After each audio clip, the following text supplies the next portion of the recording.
우리 말씀 함께 보겠습니다. 창세기 26장 1절에서 11절입니다. 오늘 본문은요, 아브라함 때의 흉년과 이삭 때의 흉년을 의도적으로 연결시키고 있습니다. 1절 보시면 아브라함 때에 첫 흉년이 들었는데 그 땅에 또 흉년이 들었다라고 이야기를 합니다. 근데 굉장히 간단하게 표현이 됩니다. 그 뒤에 어떤 표현이 있냐면 이삭이 어디로 갔다? 그랄로 갔다. 블레셋 왕 아비멜렉에게 이르렀다. 여러분들 여기까지만 끊어서 보면 이게 좀 이상하다라고 아마 생각이 들 거예요. 왜? 아브라함이 어땠나요? 기근이 들매 어디로 갑니까? 애굽으로 가죠. 근데 오늘 이삭의 흉년이 일었는데 어디로 갑니까? 흉년이 들매 이삭이 그랄로 갔다. 아브라함의 모습과 이삭의 모습이 오버랩되면서 이거 또 이러네, 이런 느낌이 든단 말이에요. 분명히 13장에 아브라함이 기근이 들자마자 애굽으로 내려갔는데 그 선택이 온전치 못했음을 우리는 알고 있잖아요. 자, 그런데 오늘 본문은요, 추가 설명을 하고 있습니다. 사실 그 뒤에는 추가 설명이에요. 어디로 바로 연결할 수 있냐면 6절로 그냥 연결할 수가 있습니다. 블레셋 왕 아비멜렉에게 이르렀는데 그 이르러서 거주할 때에 그곳 사람들이 아내에게 물으기를, 이렇게 연결시킬 수가 있죠. 그러니까 우리가 비슷하지만 다른 부분들을 발견을 해내야 되는 거예요. 자, 아브라함이 하나님께서 지금 아브라함의 입장에서 보면 흉년이 들고 흉년에 대해서 아브라함이 애굽으로 내려갔고 애굽으로 내려가서 자기 아내를 누이라고 소리했죠. 지금 이삭도 그 패턴입니다. 뭐가 없으면 2절과 5절이 없으면 동일한 패턴이에요. 자, 이삭에게도 흉년이 들었고 그래서 어디로 갔다? 그랄로 갔고 그 그랄에서 자기 아내를 누이라고 속였다. 동일한 패턴입니다. 근데 결정적으로 다른 패턴이 뭐냐면 그게 2절부터 5절까지의 내용이에요. 어떤 내용인가요?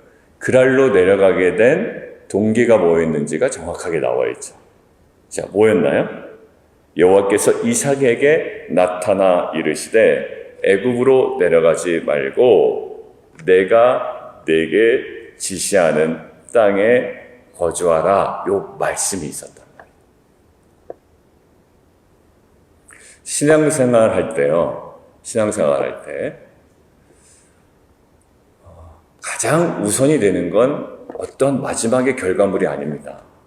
그러니까 우리가 생각할 때 저런 식으로 하니까는 잘못되더라, 혹은 저런 방식으로 살아니까 되더라 라고 우리 안에 방식이 남아서는 큰일 납니다. 그게 하나의 초보적 원리가 되는 거예요. 우리는 늘 무엇을 쫓아? 누가 성공한 방식을 쫓아가는 게 아니라 무엇을 쫓아? 말씀을 쫓아가는 사람.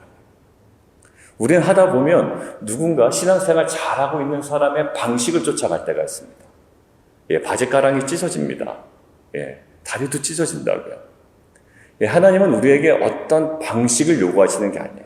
오늘도 본문 가만히 살펴보십시오.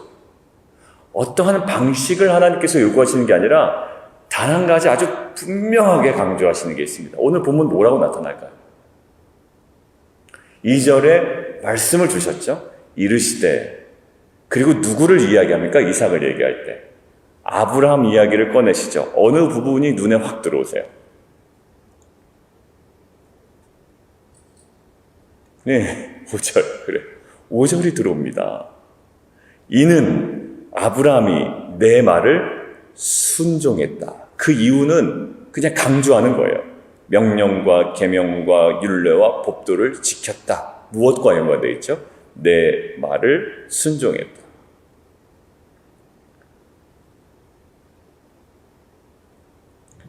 어찌 보면 아브라함과 동일한 방식 같아서 실패로 여겨집니다.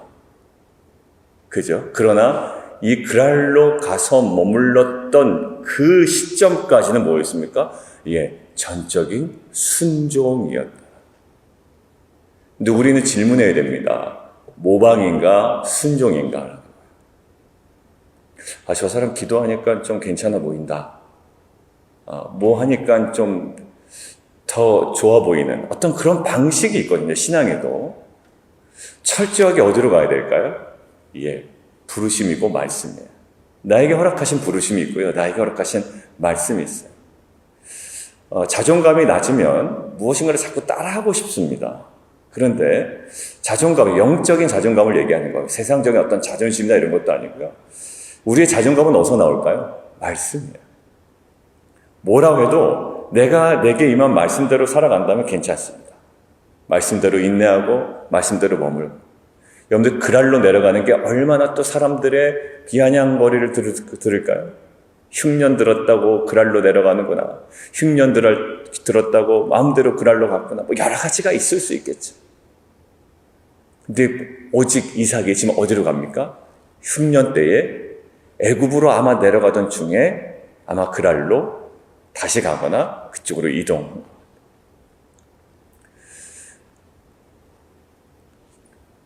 신앙이 애매모호하기 시작한다는 것은 저는 딱 한 가지라고 생각합니다. 자기에게 임한 개인적인 말씀은 없고 그냥 어떤 뭉뚱그린 어떤 그 기독교 신앙, 그냥 신학, 어떤 그런 개념, 그냥 이것들이에요. 근데 하나님은요 항상 우리에게 구체적으로 다가오십니다. 어제도 우리 남성들하고 얘기 나왔지만 그냥 좀 처음에야 뭐 그런 것 같아요. 뭐 그냥 그런 걸 깨닫습니다. 그렇지만 나누면 나눌수록 어떻게 되죠? 구체적인 말씀이에요. 뭐 큰 것도 아닙니다. 아주 구체적이고 명확한 말씀이 나에게 임하는 거예요. 오늘 뭐였죠? 애매한 말씀도 아닙니다. 하나님이 아주 명확하게 말씀하시고 기근이 임했는데 어디로? 이삭에게 나타나 이르시되 애굽으로 내려가지 말아라. 그리고 내가 내게 지시하는 땅에 거주하라. 그러면서 뭘 다시 한번 상기시키죠? 아브라함에게 약속하셨던 언약을 다시 한번 상기시킵니다. 자, 기근을 대할 때 세상의 방식이 다시금 나오고 싶습니다. 여러분들 우리가 접하는 건 비즈니스 아니면 직장 아니면 자녀와의 관계나 진로나 그 범주예요. 항상 우리는 그 안에 많은 선택과 결정을 해 나갑니다. 그런데 그때마다 하나님은 우리에게 분명히 우리에게 말씀하시고 무엇으로 감당하게 하시나요? 언약으로 감당하게 하시나요? 글로 가면 네가 많은 식량이 있을 거야. 준비되어 있단다 라고 하는 것이 아니라 무엇으로 그 땅으로 인도해 내십니까? 그랄로 다시 발걸음을 옮기게 하시는 결정적인 원인이 뭐였죠? 많은 식량이 아니라 하나님께서 언약을 성취하겠다는 그 언약. 여러분들 저와 여러분의 삶이 항상 눈에 보이는 가시적인 결과물을 따라 가는 게 아니라 아브라함에게도 항상 얘기하셨고 이삭에게도 지금 얘기하고 계시는 우리가 이 교회 공동체를 세워나갈 때 가장 우리가 근본적으로 우리가 기준을 둬야 될 게 뭘까요? 하나님께서 성취하겠다는 언약. 빛과 소금이라는 그 여러분들의 공동체, 가정 공동체, 여러분들의 자녀. 이것들이 흐트러지면 내 감정으로 자녀를 대하게 되고 내 기준으로 자녀를 대하게 되고 나의 그 원함과 어찌 보이면 감춰진 욕망이 내 안에 소용돌이친단 말이에요. 우리는 어디서 잠잠할 수가 있고 평안할 수가 있죠? 말씀 앞에. 그거 아니면 자꾸 이상한 발걸음을 옮기는 것 같고요. 결정하는 것도 참 이상하게 자꾸 결정하는 것처럼 자꾸 보입니다. 옆에서 보기에도 불안하고 자녀를 볼 때도 그렇고 옆에 있는 지체를 볼 때도 그렇고 여러분 오늘 하나님께서는 우리를 어떻게 해요? 말씀으로 인도하신단 말이에요. 그 말씀 앞에 우리의 그 평안함과 우리의 그 안정감이 다시 한번 회복되기를 원해요. 자, 패턴이 완전 다르죠? 아주 동일했지만 아주 다릅니다. 마치 본인의 의도에서 머물고 본인의 의도에서 이동하는 것처럼 보이지만 거긴 분명한 하나님의 말씀이 있었죠. 그런데 그 이유가 또 문제네요. 자, 분명히 하나님께서 지시하는 땅에 거주했지만 그 거주하는 땅에 늘 이방인으로 살아갈 때 현실적인 두려움이 이삭에게도 동일하게 임했습니다. 여러분들 우리한테 반복되는 현실적 두려움이 있습니다. 그것이 경제적인 것이든 아니면 자기의 그 세상적인 어떤 가지지 못한 것에 대한 열등감이든 이거 굉장히 두려움은 열등감과 연관되어 있습니다. 그것이 학벌이든 재정적인 거기든 아니면 사회적 지위에 대한 것이든 아니면 신앙적인 이유든 그 열등감과 두려움은 항상 우리 안에 동일한 패턴으로 반응하게끔 만드는 것 같아요. 왜? 그거는 우리의 아주 피부에 와닿는 현실적인 문제거든요. 그러니까 동일한 부분에서 동일하게 화를 내고 분노하고 의기소침해하고 막 이런 것들이 있죠. 지금 이삭이 아브라함과 똑같이 행합니다. 왜? 아브라함도 임했던 이방인으로서 느낄 수밖에 없었던 현실적 두려움. 아마 이삭도 동일한 것 때문에 힘들어하잖아요. 왜 그럴까요? 아내가 너무 아름다운데 리브가로 말미암아 오히려 이것이 어떻게 된다? 자기를 죽일까 하여 아브라함이 이야기했던 동일한 두려움, 동일한 위기. 근데 이삭이 어떻게 하죠? 분명히 말씀에 순종했지만 그 순종한 땅에 여전히 버티고 있는 그 위기 앞에서 지금 어떻게 합니까? 또 자기의 생각대로 9절이죠? 9절. 내 생각에 그로 말미암아 내가 죽게 될까 두려움이었더라. 현실적인 그 문제 앞에 무엇이죠? 지금 너와 내 자손에게 주리라. 내가 내 아버지 아므에게 맹세한 것을 이루어 하늘의 별과 같이 번성하게 하며 이 모든 땅을 내 자손에게 주리니 이 내 자손으로 말미암아 천하 만민이 복을 받으리라. 그래서 그 땅에 머물렀음에도 불구하고 무엇이 희미해집니까? 언약이 희미해지는 거예요. 어디 앞에서? 두려움 앞에서. 내 열등감 앞에서. 여러분들 신앙생활할 때 그 열등감이 언약을 그냥 삼켜버릴 때가 있습니다. 그 열등감은 누구에게나 있거든요. 야, 저 사람이 열등감이 있어? 있습니다. 괜찮아 보이는 사람도 열등감이 있어. 그거 메꿔내려고 얼마나 우리 방식대로 살아갈 때 많아요. 괜히 흥분하고, 괜히 오버하고, 의미 없는 말 내뱉고, 이런 일이 있단 말이에요. 왜? 그것을 대하는 우리의 방식의 연약함이에요. 그죠? 저럴 필요 없는데, 왜 과도하게 저럴까? 이게 뭐죠? 다 내 방식 때문에. 그럴 필요 없어요. 우리 어디로 돌아가야 될까요? 그냥 언약 가운데 머무는 거거든요. 근데 그 열등감이, 그 두려움이, 현실적 위기가 우리의 그 언약을 삼킬 때가 있습니다. 가장 현실적인 얘기 들어볼까요? 여러분들 하나님께서 분명히 주신 직장입니다. 그런 비전이 있어요. 근데 거기에 현실적인 위기감이 딱 들어올 때 우리 뭘 생각하죠? 언약을 붙드는 것 대신에 뭘까요? 빨리 내 방식대로 이것들을 막아내야 된다라는 위기감이 있죠. 여러분들 맞습니다. 이거 우리 안에 바로 본능적으로 나오는 거예요. 그 안에 누가 이게 언약이니까 내가 참 버텨보겠다 이런 사람 별로 없어요. 그러니까 그런 것과 마찬가지로 현실적인 어떤 문제 앞에 내가 반드시 본능적으로 반응하는 부분이 있는데 이 본능적으로 반응하는 부분이 다 잘못됐다가 아니라 지금 뭡니까? 아브라함에게 2번 반복되었던 것이고 이삭에게 지금 동일한 상황이란 말이에요. 그러면 현실적인 모든 반응을 우리가 하지 말아야 되느냐 그런 것은 아니고요. 지금 결국 뭘까요? 그 땅에 왜 왔는지 하나님께서 무엇으로 이를 깨우셨다. 이삭을 깨우셨단 말이에요. 왜 그곳을 시작하게 되었는지, 왜 그 일을 감당하게 되었는지, 왜 공동체를 이루게 되었는지 하나님께서 우리에게 늘 무엇으로? 언약으로 다가오시고요. 이것들 무엇으로? 그 언약으로 감당하게 하시다. 왜? 하나님은 결국 이 모든 세대에 걸쳐서 예수님이 이 땅에 오실 때까지 계속 그 민족에게 깨닫게 하신 것들이 있어요. 예레미야에게 깨닫게 하신 것들이 있고요. 그 이사야에게 깨닫게 하신 것들을 계속 선지자를 통해 깨닫게 하신 것입니다. 그 언약이었거든요. 여러분들 우리가 이 언약을 놓치면요. 이 현실적 위기 앞에, 두려움 앞에, 그 열등감 앞에 항상 내 방식대로 끊임없이 내가 살아간다. 평탄할 때는 문제가 없지만 지금 이삭도 처음에는 뭐라고 그랬습니까? 처음에는 애국으로 내려가려고 했던 것 같아요. 그러니까 하나님께서 딱 막으시고 말씀을 주시죠. 근데 말씀이 없을 때 구체적인 말씀이 없을 때 우리는 반드시 어떤 내 방식대로 돌아가고자 하는 마음이 있습니다. 여러분들 우리는 좀 기억을 해야 될 게 하나님께서 우리에게 때때로 분명하게 말씀하실 때가 있지만 사실 아무 말씀하지 않으실 때가 있단 말이에요. 바로 이때입니다. 그때는 말씀하지 않으실 때 우리의 방식이 그 언약을 뛰어넘어 그 경계를 뛰어넘어 내 삶을 딱 붙잡을 때가 있어요. 너무 많아요. 그럴 때가 있는 게 아니라 너무 많습니다.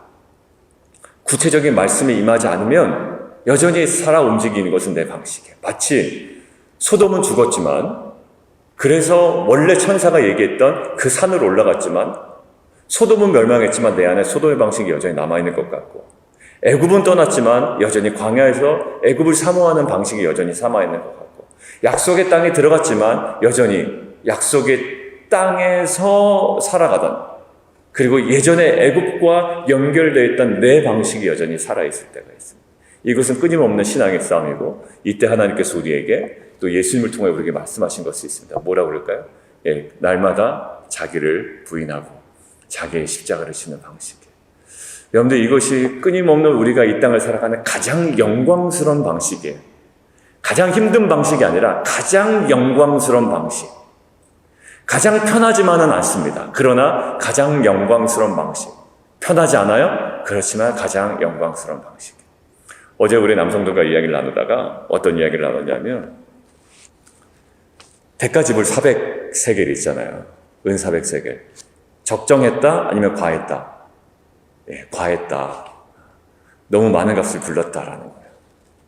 근데 항상 예수님의 십자가도 그러했고, 그 다음에 갈렙도 약속의 땅에 들어가서 이 땅을 주소서 할 때 뭐라고 고백하나요? 내가 쫓아내겠습니다라는 대가지불이 있었고, 사도 바울도 분명한 대가지불을 통해 하나님의 약속을 성취해 가잖아요. 우리 안에도 그 대가지불. 여러분들, 그 대가지불이 우리 안에 가장 어려운 게 뭘까 생각을 해봤습니다. 우리 가운데. 근데 우리가 가장 힘든 대가지불이요, 다른 게 아니에요. 내가 선교제 가야 되는데 못 간다? 이런 경우에 대가지불은 그닥 크지 않아요. 근데 우리 안에 가장 지금 해결하지 못한 대가지불이 뭔가 봤더니 시간입니다. 시간. 그리고 재정이더라고요. 시간과 재정. 저도 그렇고 여러분도 그렇고 제일 큰 거 대가지불을 원하는 게 아니라 하나님이 가장 원하는 건 시간이에요. 여러분들, 기도의 시간을 헌신하지 않죠. 말씀 묵상의 시간 헌신하지 않아요. 묵상이 안 된다라는데, 제가 이제 남성들하고 얘기 나누면서 가장 결정적으로 뭐냐면, 시간에 대한 대가지불이 없으면 묵상이 제대로 안 되더라고요. 얼핏 봐가지고 이게 묵상이 될 일은 만무하다고요. 결국은 뭘까요? 그래서 제가 어제 기도 시간에 말씀드렸죠. 어젯밤 기준으로 오늘 어디에 제일 많은 시간을 활용하셨나? 어떤 시간에 제일 많이 활용하셨나요? 어디에 푹 빠져 있었나요? 어느 시간에 머물러 있었나요? 결국 우리가 해결 안 되는 건 시간의 대가지불인 것 같아요. 어느 시간에 제일 많이 활용하는지, 어디 재정에 많은 큰 소비를 하고 있는지. 그거 외에는 우리가 대가지불 할 게 별로 없어요. 그게 안 되기 때문에 더 큰 대가지불이 가능하지도 않아요. 시간을 내가 투자하지 않는데 우리가 그 어떤 더 큰 대가지불을 하겠으며, 나의 재정을 대가지불하지 않는데 어떤 큰 대가지불을 하겠어요. 무슨 헌신한다라고 하는 것은 가장 작은 부분이에요. 시간의 대가지불. 여러분들, 자녀를 위해서 교회 공동체를 해서 자신의 사역을 위해서 기도하지 않는다면, 우리 텐트 지기가, 제가 이제 보내드릴 텐데, 텐트 지기 분이 이제 우리 텐트의 그 가정들에서 기도하는 거예요. 다른 대가지불 원하지 않아요. 가장 중요한 건, 그 시간의 대가지불. 기도의 시간의 대가지불. 여러분, 우리 안에 오늘 사실 이삭이 지금 그랄에 거주합니다. 그랄에 거주하지만 여전히 내 방식대로의 그 흔적들이 남아 있고요. 그것은 이 말씀에 대한, 언약에 대한 전적인 헌신으로만 감당이 돼요. 무엇인가의 전적인 헌신이 이 모든 것들로 우리를 조금 이겨내게 합니다. 그냥 애매한 지점에서의 타협점은 없는 것 같아요.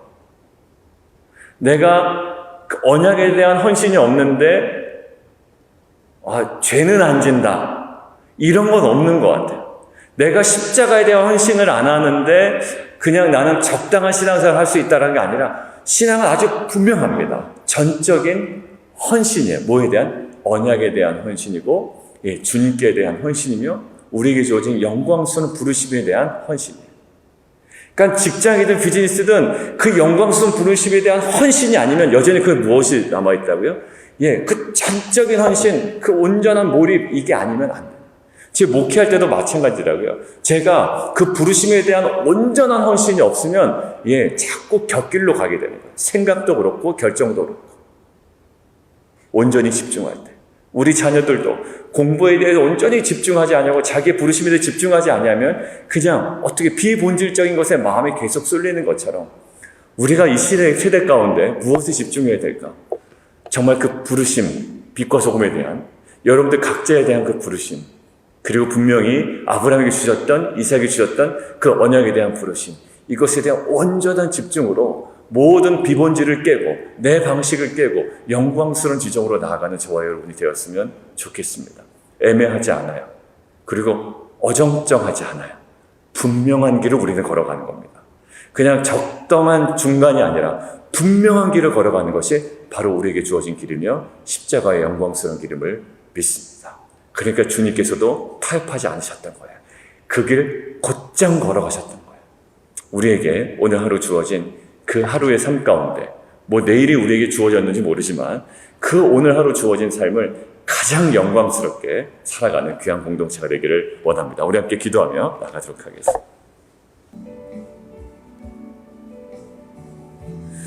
가장 분명하지 않은 길을 걸어가는 것처럼 걸어가지만 우리는 가장 분명한 길을 걸어가는 사람이에요. 때로는 하나님께서 분명하게 말씀하시는 애굽으로 내려갈까? 라고 하는 이삭에게 하나님께서 내가 내게 지시하는 땅으로 가라 라고 이야기합니다. 아주 분명한 길이에요. 그리고 그 땅에서 거주할 때 분명한 방식이 있고 분명한 어떤 추구해야 되는 바가 있는데 하나님께서 특별히 말씀하시지 않습니다. 그러나 그 위기와 두려움과 열등감 앞에 어떻게 해요? 자신의 방식이 또 표출되기 시작합니다. 그러나 우리가 살아가야 되는 방식은 아주 분명해요. 무엇으로 이삭을 깨우셨나요? 언약으로 깨우셨습니다. 식량으로 깨우신 것도 아니고 그 아브라함이 하셨던 그 언약으로 깨우셨어요. 우리 안에 애매모호한 지점이 많아요. 직장생활을 하건 비즈니스를 하건 그리고 우리가 공동체를 하건 사역을 하건 어떤 그 애매한 지점에 서 있을 때가 있습니다. 나쁘다고 할 수도 없고 맞다고 할 수도 없고 뭔가 자꾸 애매한 지점. 그런데 우리는요 그 언약의 바탕을 둔 분명한 부르심을 향해 걸어가는 자들이에요. 애매한 지점에서 거기서 그냥 만족하고 살아가는 자가 아니라 이스마엘도 아니고 다메섹 사람 엘리에셀도 아니고 어디에? 이삭 그리고 리브가 하나님께서 허락하셨던 그 땅 분명한 하나님의 그 언약 그것을 향해 걸어가는 자입니다. 하나님 우리 안에 이 하나님의 말씀으로 그 언약으로 분명한 부르심으로 우리를 다시금 깨워주시고 우리를 새롭게 하여 주옵소서. 우리 함께 기도하며 함께 나가도록 하겠습니다. 함께 기도하겠습니다.